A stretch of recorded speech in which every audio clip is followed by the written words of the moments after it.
Olá pessoal, sou o professor Alexandre Tardelli. Vou trabalhar com vocês aqui o componente curricular de História através do Currículo Paulista, Caderno do Aluno de 2021, oitavos anos.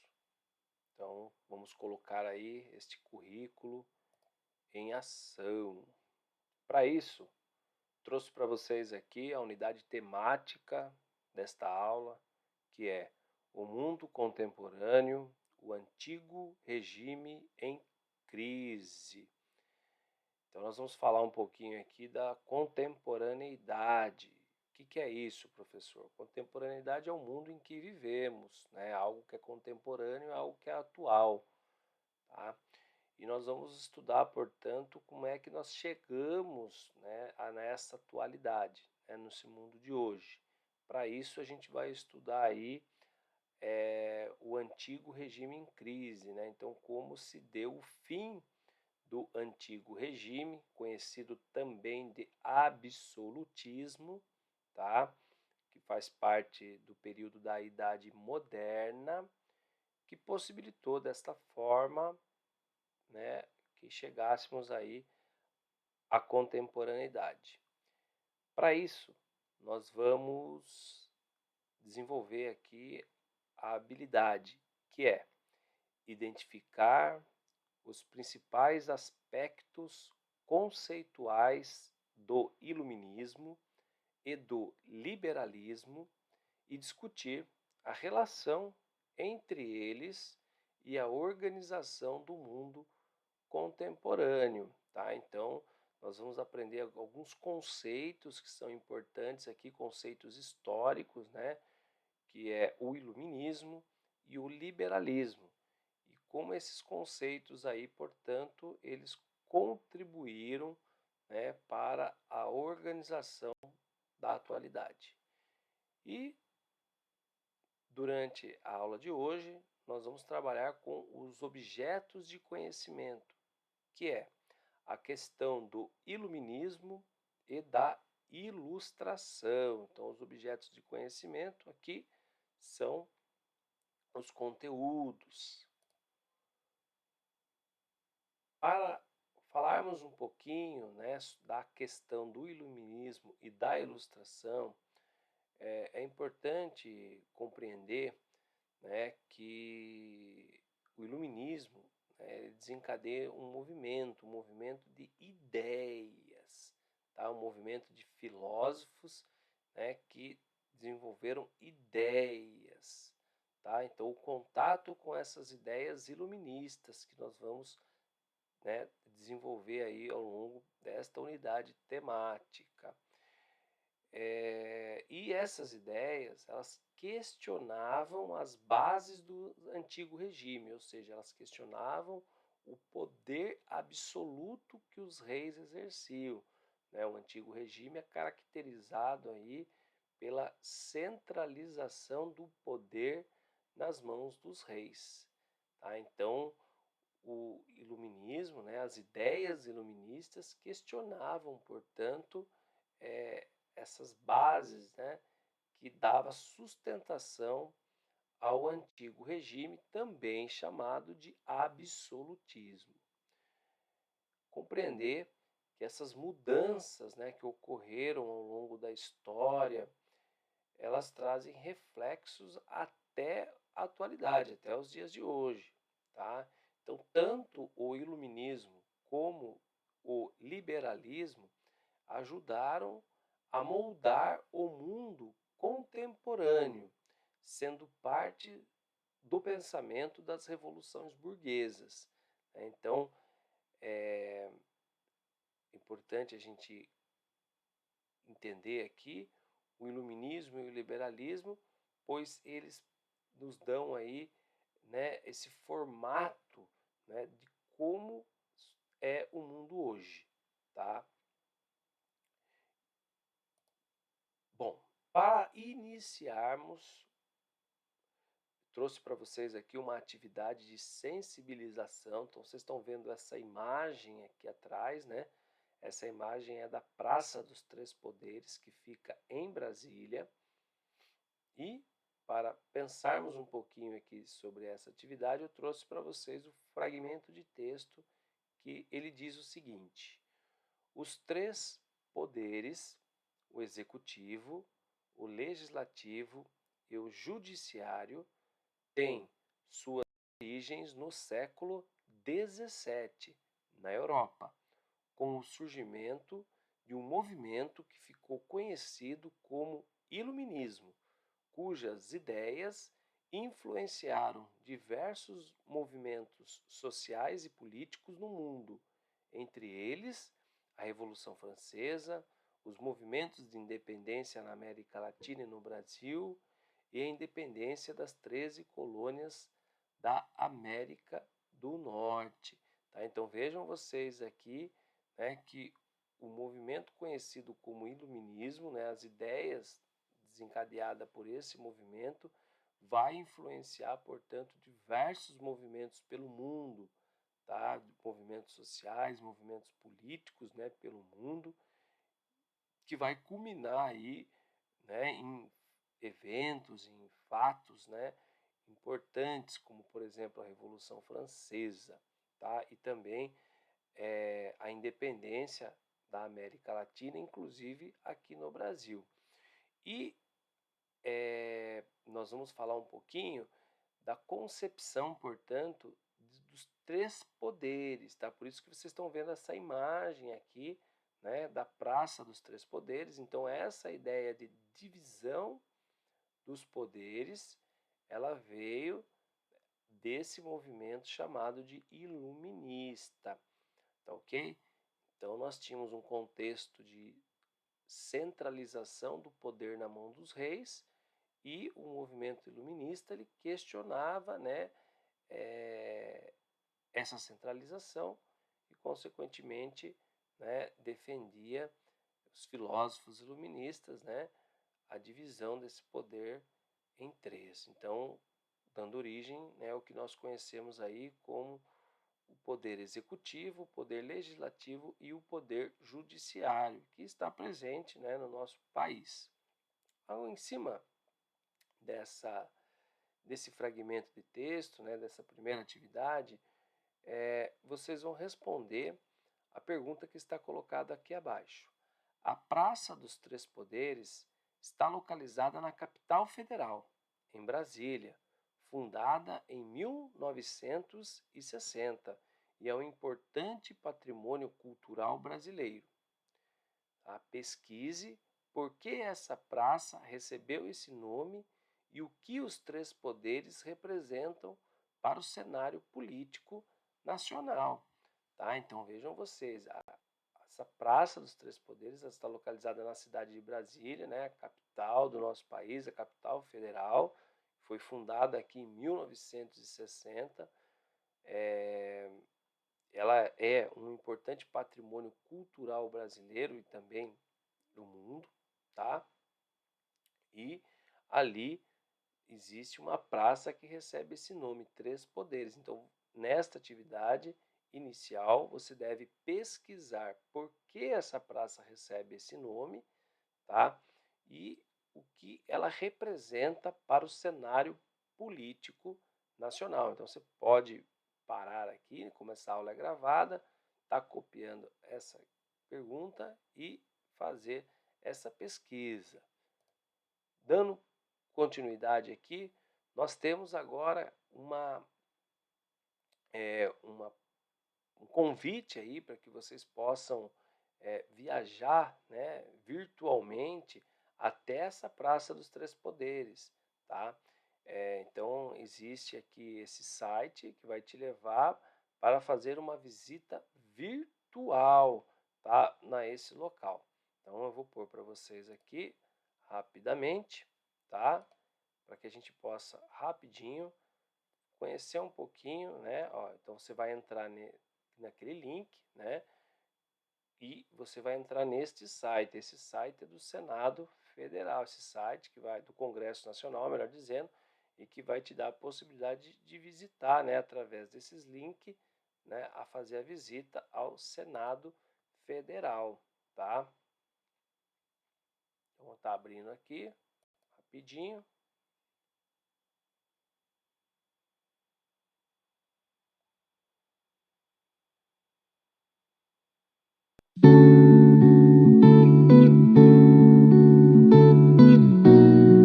Na Praça dos Três Poderes, destaque do projeto urbanístico de Lúcio Costa, estão localizadas as sedes do Legislativo, Executivo e Judiciário.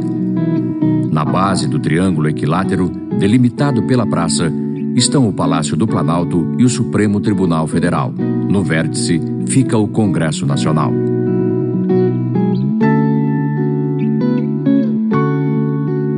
Então, aqui nós fizemos aqui uma viagem, né, nessa visita, que vocês podem entrar e aí avançando, né, podem explorar melhor esse site. Então, aqui está a Praça dos Três Poderes, tá, o que foi explicado agora. Porém, eu vou fechar aqui para a gente seguir com a nossa aula.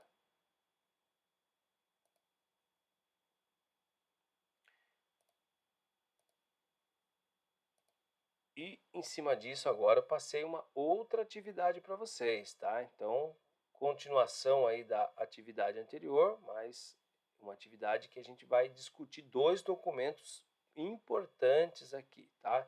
Então vamos lá. Os dois artigos abaixo possuem a diferença de 159 anos entre si. A partir dessa afirmação e da análise dos textos, responda no caderno ao que se pede. Então, nós vamos ler dois artigos, o artigo 10 aqui, tá? De dois documentos que têm uma diferença de 159 anos. Eles foram escritos, né, em épocas diferentes, né? E tem aí uma diferença de 159 anos de idade, enquanto esse primeiro foi escrito, tá, no ano de 1789, em relação ao segundo documento. Mas vamos ler esse primeiro documento, que é a Declaração dos Direitos do Homem e do Cidadão de 1789. Ele diz o seguinte: os homens nascem e são livres e iguais em direitos. As distinções sociais só podem fundamentar-se na utilidade comum, tá? E aí nós temos abaixo o artigo 10 aqui do outro documento chamado de Declaração Universal dos Direitos Humanos, escrito 159 anos depois deste primeiro documento. E o artigo 10 desta declaração diz o seguinte: todos os seres humanos nascem livres e iguais em dignidade e em direitos, dotados de razão e de consciência. Devem agir uns para com os outros em espírito de fraternidade. Tá? Então, esses dois documentos trazem aqui valores, né? Trazem aquilo que é, foi defendido, né, dentro dos seus momentos aqui na qual eles foram escritos. E logo abaixo vocês têm aqui duas questões, tá, que vocês devem responder a partir da leitura desses dois documentos. Então, a letra A, a primeira pergunta, diz o seguinte: existem semelhanças e diferença entre os dois artigos? Então, lendo esse artigo de 1789 e lendo esse artigo de 1948, eles existem diferenças? Aponte elas, tá? Existem semelhanças também? Então, você escreve aí, né, quais são elas, ok? Letra B. Identifique nos fragmentos princípios dos direitos humanos. Justifique a sua resposta. Tá? Então, olhando para, né, esses dois documentos, eles trazem princípios aqui dos direitos humanos. Tá? Então, você vai identificar nos documentos esses princípios, tá, que estão sendo defendidos aqui.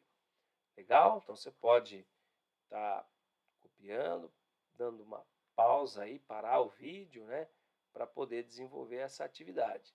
Legal? Vou dando sequência aqui. E aí, eu trouxe aqui para vocês, tá?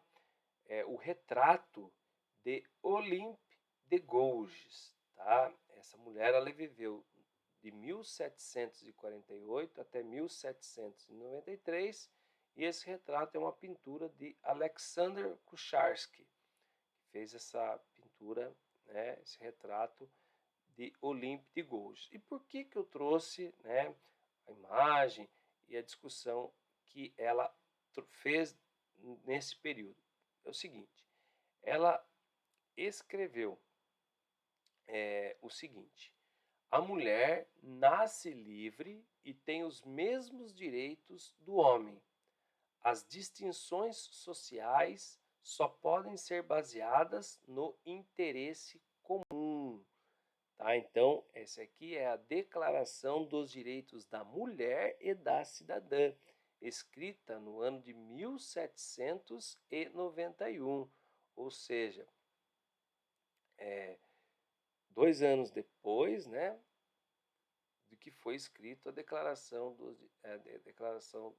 dos Direitos do Homem e do Cidadão.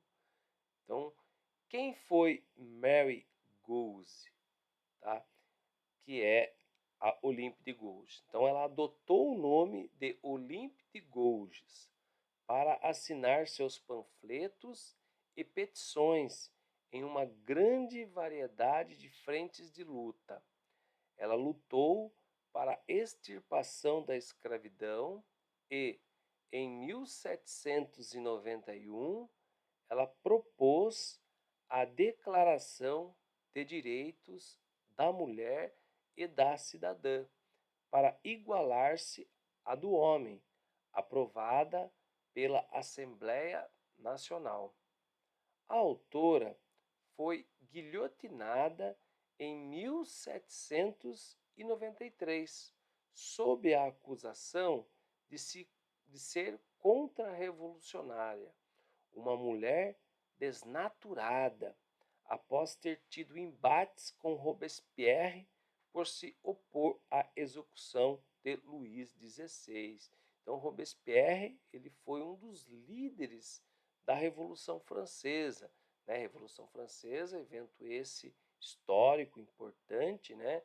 E que teve como base aí as ideias iluministas, tá ok? Então, vejam que Mary Goose, ela desafiou, né, o seu período histórico. Por quê? Porque, imagine, né, nesse período, uma opinião de uma mulher nos negócios, questões políticas, era inadmissível. Então, por isso, inclusive, ela era considerada uma mulher desnaturada por isso, né? Que o papel da mulher não era esse naquela época. O entendimento era outro, mas ela desafiou isso, né?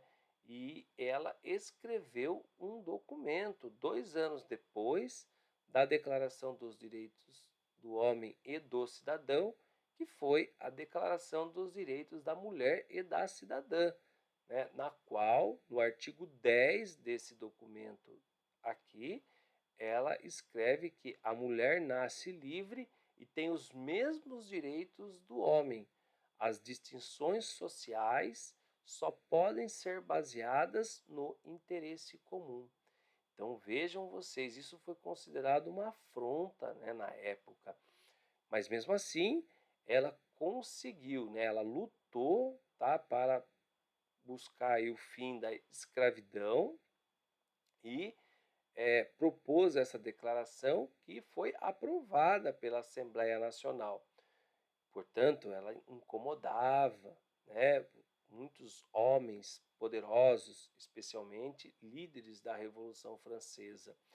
E pelo fato dela se opor a um desses líderes, é que ela foi condenada, né? Ela foi acusada de ser contra-revolucionária, sabe por quê? Porque ela era contra a morte do rei, a execução do rei, né? Ela não era a favor do rei, mas ela não defendia que ele fosse morto. E por esse fato, ela foi guilhotinada, ou seja, ela teve a sua cabeça decapitada, arrancada, né? E condenada à morte dessa forma.